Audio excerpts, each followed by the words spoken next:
Hai guys, welcome back to my Doyle Vlog. Apa kabar? Semoga teman-teman selalu sehat, selalu happy dimanapun kalian berada, wherever you are. Hari ini panas banget teman-teman.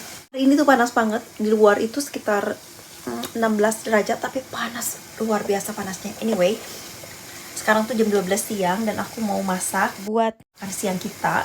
Masaknya yang simpel-simpel. Kemarin aku udah bikin roast chicken. Jadi roast chicken itu hanya chicken aja yang di oven selama kurang lebih 3 jam karena whole chicken kan gitu. Cuman di oven aja, nggak dibumbuin apa-apa, cuman di oven aja dengan temperature yang sedang gitu. Nah itu roast chicken, makanan ala British ya. Nah roast chicken itu dimakannya sama vegetable. Jadi vegetable-nya buat aku direbus aja gitu. Kalau orang-orang sini tuh biasanya mereka potato-nya di roast potato juga. Cuman kalau aku kan this is not special day. Biasanya kalau aku hanya special day aja kalau di roast gitu ya, di roasted gitu. Jadi kalau sekarang hari-hari biasa ya cuma direbus aja, pakai garam sedikit udah kelar. Dan vegetable yang aku masak hari ini adalah kentang sama brokoli. Kentang sama brokoli itu aja. Dan gravy-nya, kalau untuk gravy-nya aku beli gravy chicken yang dari bentar. Kalau untuk misalkan kalau untuk di Indonesia, aku pernah ke Indonesia waktu itu dan aku masak roast chicken juga. Kalau untuk roast chickennya sih nggak terlalu sulit ya, karena cuma di oven aja dan vegetable-nya cuma direbus aja gitu. Nah sementara kalau untuk buat gravy-nya itu memang di Indonesia aku waktu itu nggak nemu ya gravy yang aku punya. Wait.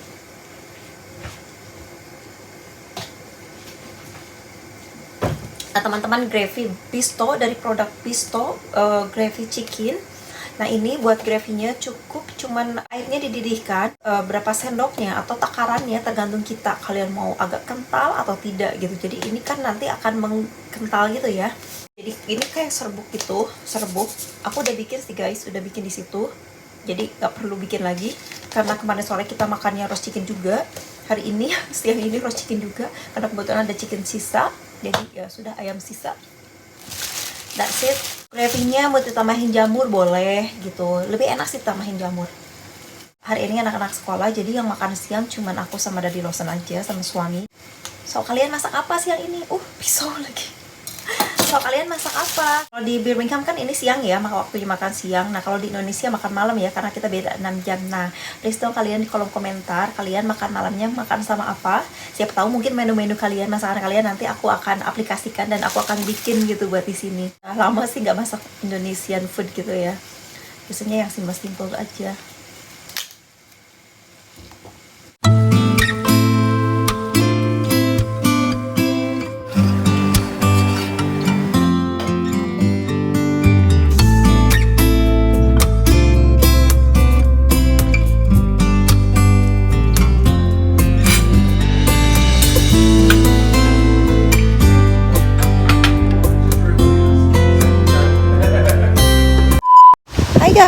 Aku mau jemput kakak Duta sama Monica dari sekolah. Ini cuaca cantik banget hari ini, tapi anginnya kenceng banget. Harinya cerah banget dan langit begitu biru. Kalian lihat, biru nan cantik ya. It's so beautiful, isn't it? Ya. Tapi anginnya kenceng banget ini. Anyway, kita jalan-jalan lagi. Pupuk matahari cerah, jadi kita jalan lagi ya guys. Anginnya kenceng banget. Oh my god, ini ada badai.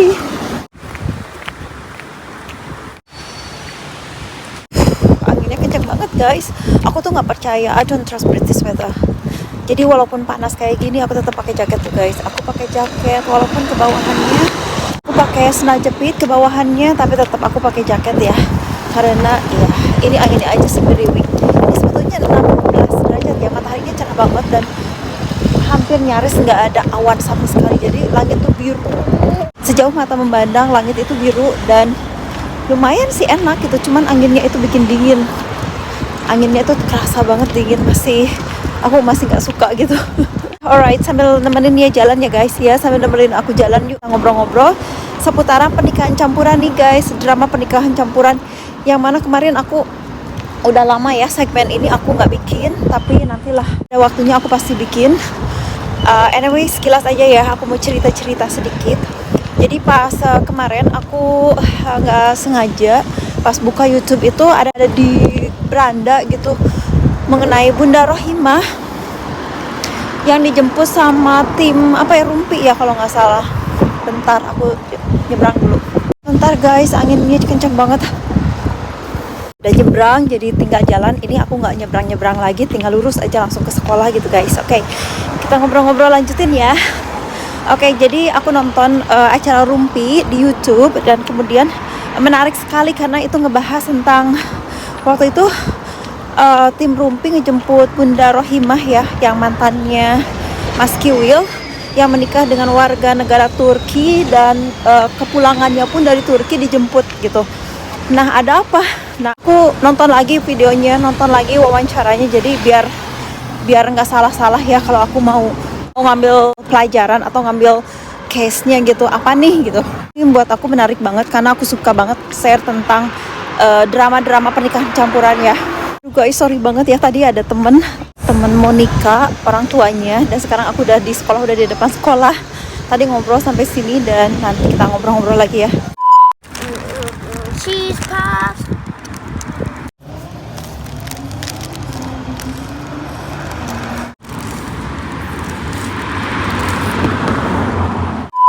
Hai teman-teman, balik lagi ya. Mohon maaf tadi kepotong videonya pas tadi aku di jalan karena tadi tuh ada teman orang tua temennya Monica tadi tuh say hi di jalan, kemudian kita ngobrol-ngobrol sampai nyampe sekolah dan habis itu udah nggak bisa lagi bikin video ya. Tadi lagi jalan-jalan di jalan. Terus tadi pas dari sekolah harus jalan kaki sama anak-anak, harus belanja dulu, harus ini dan itu dan masak dan segala macam. Sekarang baru beres, semuanya udah kelar. Kakak Duta dan Monica juga sekarang udah set up, udah tidur dan pokoknya busy, very busy. Nah, sekarang kita ngelanjutin percakapan tadi, perbincangan tadi tentang pernikahan campuran. Tadi aku mention ya waktu di perjalanan tentang pengalaman dari Bunda Rohimah, pernikahan campuran yang singkat dengan pria asal Turki ya. Sebelumnya aku di sini mohon maaf ya, bukan mau membahas tentang Bunda Rohimahnya atau menjudge atau mengkritik. Nah, tapi di sini ada beberapa poin penting yang mungkin ini bisa diambil juga nanti buat teman-teman calon para pelaku campur lainnya, di berhati-hati ke depan gitu. 3 poin yang aku pelajari di sini ya. Tapi untuk kalian pengen tahu lengkapnya seperti apa, silahkan nonton videonya di acara Rumpi, silahkan. Aku aja nonton udah 3 kali, diulang-ulang lagi biar tahu gitu ya poin-poin penting yang bisa kita ambil pelajarannya gitu teman-teman ya. 3 faktor yang aku garis bawahi sangat besar sekali dari pengalaman Bunda Rohimah yang menikah dengan pria asal Turki yang begitu singkat, dan beliau sempat tinggal di Turki dan kemudian agak kesusahan untuk balik ke Indonesia dan akhirnya bisa pulang ke Indonesia. Yang pertama, pernikahannya terburu-buru. Yang kedua, bahwa pasangannya itu tidak mau bertanggung jawab atas anaknya. Dan ketiga itu sempat ada kejadian paspor Bunda Rohimah ditahan. Ada 3 ya kejadian itu. Ini khususnya buat teman-teman yang sedang menjalani ajakan atau akan menikah dengan orang luar, tapi kalian membawa anak bawaan. Mantan suaminya masih ada, bapaknya masih ada. Jadi harus dipikirkan matang-matang ketika kita memutuskan untuk menikah dengan pria asing dan kita membawa anak dari pernikahan sebelumnya. Oke, yang pertama terburu-buru tadi ya, dari pengalaman Bunda Rohimah yang aku lihat di video itu ketika wawancara, aku nggak dapet Bunda Rohimah ini suaminya dekat ke anak-anaknya atau keluarganya gitu. Terkesan cepat, buru-buru, nantilah gitu. Mau dibicarakan nanti anak mau gimana, nantilah. Ada perkataan bahwa si suaminya nanti kita bicarakan setelah sampai di negaranya. Buat teman-teman nanti jangan seperti itu. Kalau menurut aku, sebelum kita memutuskan untuk menikah, kita harus benar-benar kasih tahu ke beliau tentang kita dan keluarga kita. Begini loh, saya punya ini loh, masalahnya seperti ini, masalah ini, dekatkan. Jadi dia biar tahu secara pertanggungjawabannya dia seperti apa gitu ya. Terlepas dia mau terima atau tidak, tapi di awal itu sudah pahit-pahit dulu gitu. Jadi jangan tergesa-gesa, jangan terburu-buru. Kita kenali karakternya, kita kenali juga bagaimana dia respon atau care ke kita, ke keluarga. Jangan hanya care ke kitanya aja, karena apalagi kalau kita bawa anak. Jadi kalau si calon ini mau dengan kita, dia harus mau membawa ke belakang-belakang ya, bawa anak kita, ada keluarga kita, kalau memang kita punya tanggungan begitu. benar-benar detail dulu gitu dan dipikirkan matang-matang, nanti begini konsekuensinya nanti begini. Jadi ada perjanjian pranikah lah seperti itu ya. Sekarang tuh lagi dorong sekali ya di edukasi bahwa pernikahan itu walau gimana pun, apalagi kalau kita juga ada bawaan harta bawaan gitu ya, sebaiknya menggunakan perjanjian pranikah. Kalau kita menikah dengan warga asing, nah kita akan bisa membeli tanah, properti di Indonesia begitu. Nah kalau tidak punya, kita tidak bisa guys, karena kita itu termasuk jadi peraturannya jadi ke warga negara asing gitu.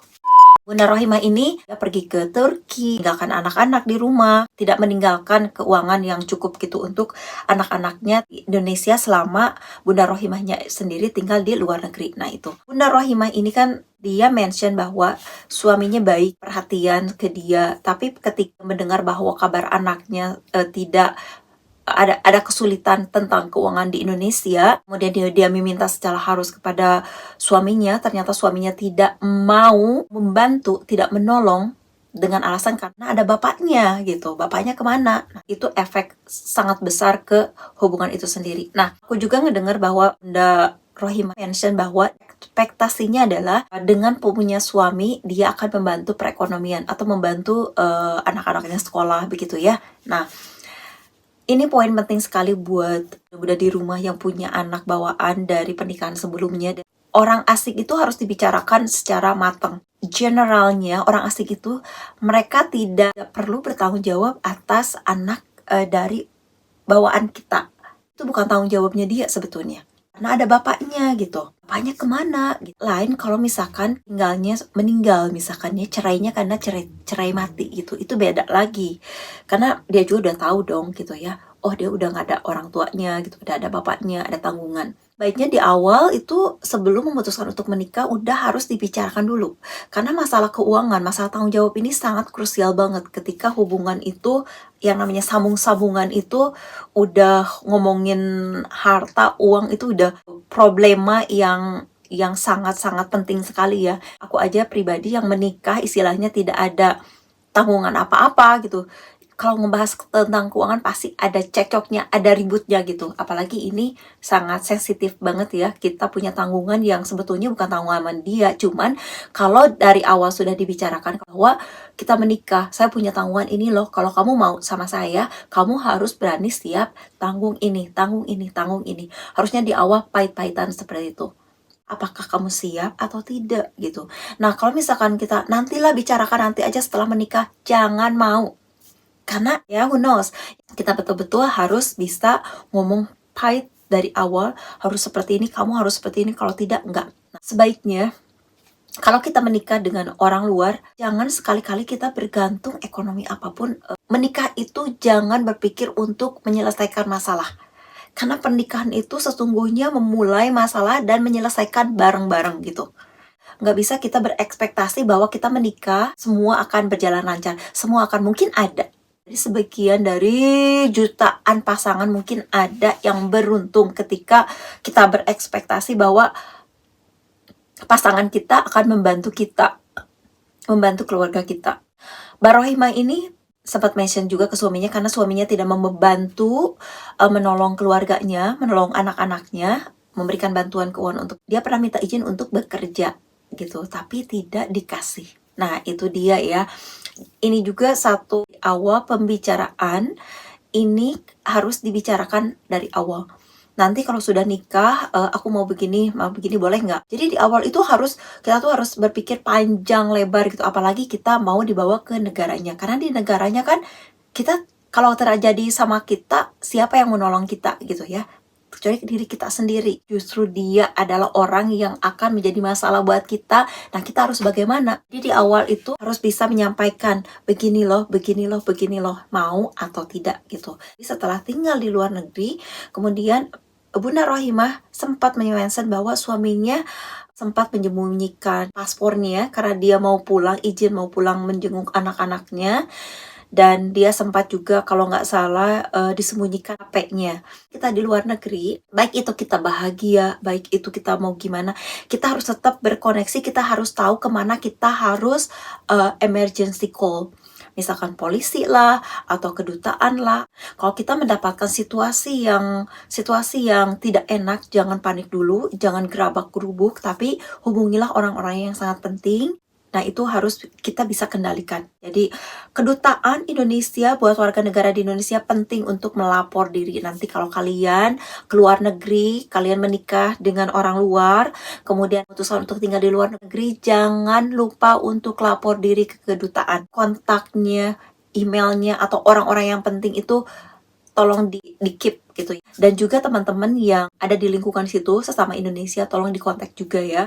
Karena yang aku lihat itu Bunda Rohimah ya nikah terburu-buru, dia ekspektasinya bahwa suaminya akan membantu perekonomian atau keuangan anak-anaknya begitu ya. Kita simpulkan intinya bahwa buat teman-teman dimanapun berada yang kalian benar-benar pengen banget sama orang luar dan kalian itu statusnya membawa anak bawaan atau ada tanggungan yang harus kita tanggung, misalkan adik, kakak atau yang mau sekolah, itu harus benar-benar dari awal dibicarakan. Jangan nanti kita tahunya nanti sudah nikah aja lah, nanti sudah nikah begini, itu akan jadi lain cerita. Alright? Mungkin kalau beruntung ya mungkin oke, kalau enggak mau gimana gitu. Dari awal apapun harus lihat karakternya dia juga. Jadi kalau misalkan bawa anak, sebaiknya anak dulu yang harus didekatkan, bukan kitanya dulu gitu.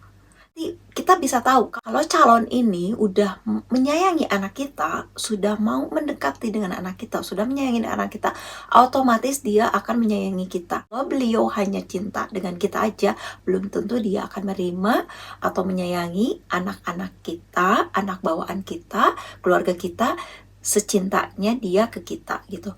Dulu aku punya temen, dia berhubungan sama orang luar dan itu pokoknya kamu apapun akan ku kasih. Pokoknya kamu bahagia apapun yang kamu mau aku kasih bla bla bla. Tapi jangan spesial pun kamu kasih ke keluarga. Kalau kamu kasih ke keluarga, hilanglah itu semua.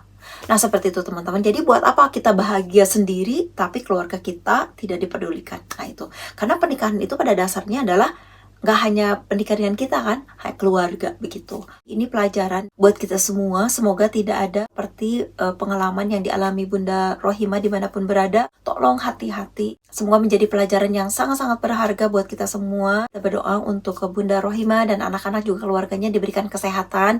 Allah angkat derajatnya, diberikan pasangan yang baik. Oke teman-teman, gitu aja ya. Maaf ini videonya agak terputus-putus ya tadi. Jadi nggak langsung dari awal sampai selesai gitu. Ingat, menikah jangan terburu-buru. Kenali dulu keluarganya, dianya. Dekatkan dulu dia dengan kita. Dekatkan dulu dia dengan anak-anak kita, dengan keluarga kita. Itu baru memutuskan untuk menikah. Kalau kita dibawa ke luar negeri, jangan lupa untuk kalian lapor diri ke KBRI. Kalian harus mandiri. Jangan sampai kita diperlakukan seenak-enaknya karena kita dianggap bahwa kita akan cuma numpang hidup aja. Jangan seperti itu ya. Dari pengalaman aku pribadi dan ada beberapa teman juga, justru kita menikah dengan orang luar itu justru harus lebih mandiri, lebih produktif, lebih independen lagi, skillnya diasah lagi, harus bisa berkembang, mampu mengembangkan diri gitu. Jadi kita tuh harus punya power juga sebagai wanita gitu, agar kita bisa semakin dihargai dan semakin disayangi gitu. Oke teman-teman, thank you so much for watching. Terima kasih buat teman-teman yang nonton video ini dan semoga video ini bermanfaat. And definitely we will see you again in the next video. Love you all. Bye.